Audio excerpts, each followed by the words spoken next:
eso es que yo digo que José Leonardo no puede verse como una figura aislada de esos procesos y que José Leonardo no puede seguirse viendo a nivel de la región donde estamos, a nivel de Venezuela, ni siquiera como una figura nacional, sino que tiene una dimensión universal.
Él es un valor como que inspira a los guerrilleros de la década de los 60, que inspira a otros revolucionarios venezolanos, latinoamericanos, caribeños y donde quiera que este revolucionario se encuentre en el mundo, a seguir su ejemplo.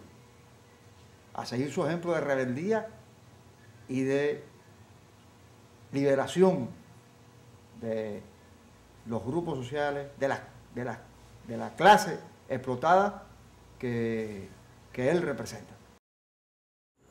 Lo de José Leonardo fue una revolución por la igualdad, para que todos fuéramos libres, como lo somos ahora los negros, y no siguiéramos sufriendo como sufrieron todos aquellos negros esclavos que sufrieron en aquella época. Nosotros somos libres, independientes por él. Tenemos que agradecerle y terminar adorar en ese Señor.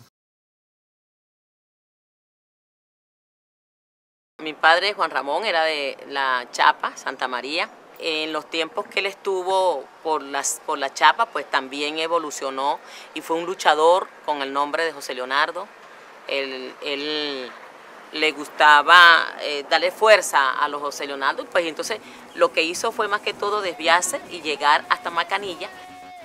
Juan Ramón fue un hombre que llegó a este lugar y no, bueno, para mí fue lo máximo. Para mí me trajo amistades, publicidad, que nunca la había tenido. Y buenos consejos, que no le hiciera caso a nada, que hiciera lo que a mí me salía a hacer. Y yo a él escuché como haber escuchado a mi mamá. Se salió de Socorro a formar el pelotón con machete, con peinilla.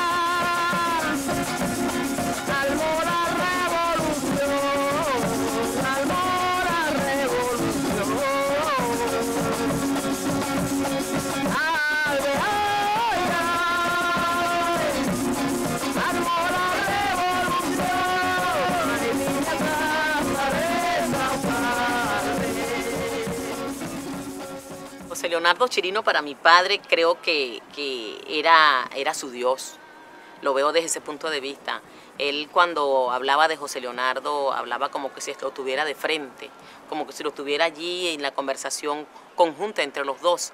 En conversaciones con él yo le decía que es lo que él conseguía con esa forma de comunicación. Y él me decía pues que él hablaba con él en el momento que él quisiera, él le hacía todo pues.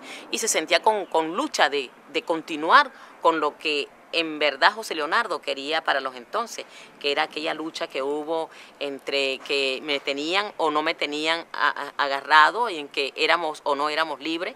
Entonces, esa lucha era la que mi papá empezó a trabajar dentro de la comunidad de Macanilla.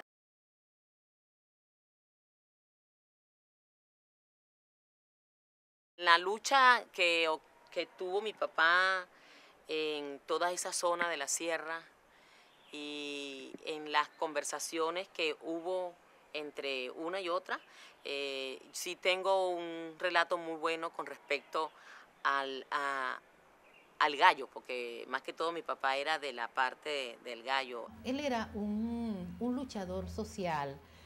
Él era militante del Partido Comunista desde muy joven, él fue guerrillero urbano, ¿no? Y en sus años de mozo y luego en sus años de adulto se dio a la lucha en los barrios, ¿no?, de Paraguaná, de Punto Fijo, ¿no?, y de Coro. Y entonces ya para la década del 80, año 1989, a él le empezó a preocupar, era la parte histórica, ¿no? Ya no la de hacer como en los años 60, que fundaba barrios. Él ayudó mucho a fundar barrios, aquí en Coro, en Paraguaná, en Punto Fijo, en Maracaibo. Y ya en la década de los años 80 le empezó a preocupar otra cosa, que no era fundar barrios. Ya él decía que la conciencia de la gente ya tenía que haberse abierto un poquito. Entonces, yo lo conocí a él hacía mucho tiempo, antes del año 1989. Y él un día me invita a visitar la tierra donde se alzó José Leonardo Chirino. Él me decía: profesora, yo no sé escribir, decía él, yo no sé escribir. Pero cuando él decía yo no sé escribir, él decía que él no era literato, ¿no? Pero claro que sabía escribir. Él entonces me decía: usted no sería capaz de tomar los apuntes si yo le dicto. Entonces yo le dije: ¿cómo no? Él decía entonces que qué iba a ocurrir en el año después del año 1995, cuando el boom del Bicentenario dejara otra vez en el olvido a José Leonardo. Entonces él decía que desde 1795 hasta aquel momento que iba a ocurrir en 1995, habían 200 años de olvido, decía él. 200 años de mantener enterrado a José Leonardo. Esas eran las palabras textuales de él, ¿no? De mantener bajo tierra, en el olvido, a José Leonardo Chirino.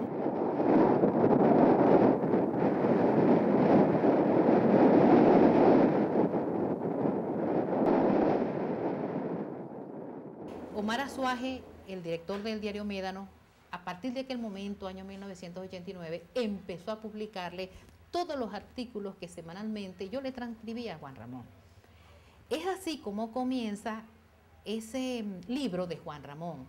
Por primera vez un falconiano, llamado Juan Ramón Lugo, publicaba una historia local, publicaba esas reminiscencias, esa historia de los afrodescendientes. En su libro, él no solo habló de la diáspora africana, es decir, de todo ese proceso de los barcos, secuestros, barcos negreros, llegada acá a América. No solamente habló de eso, sino que le dedicó páginas de su libro a comunidades afro como Macuquita, La Chapa, Santa María, La Negrita. Es decir, por primera vez en Venezuela, porque era la primera vez, un afrodescendiente escribía sobre sus propias comunidades. Era la primera vez. Mi padre, Juan Ramón, y el señor Domingo Quesada, ellos entre los dos formaron ese vaivén de la sierra a Coro, de Coro a la sierra. Pasaban sus 3, 4 días en la sierra y venían acá y volvían otra vez. Andaban en sus contactos con la relación que tenían con La Chapa, Santa María, Macuquita. Ellos evolucionaron eso y hubo mucha ayuda entre los dos para que esta gente estuvieran en sus contactos, en la vida, en quiénes eran ellos y cómo, y se ayudaran entre unos y los otros, pues. Entonces creo que eso también es una parte social, cuando tú le das la fuerza al otro para que se dé la mano y se quieran entre unos y otros, pues. Los José Leonardo de hoy están representados en esas docenas y docenas de comunidades afro-venezolanas que aún permanecen en el olvido. La lucha de Domingo con Juan Ramón y Alí Primera.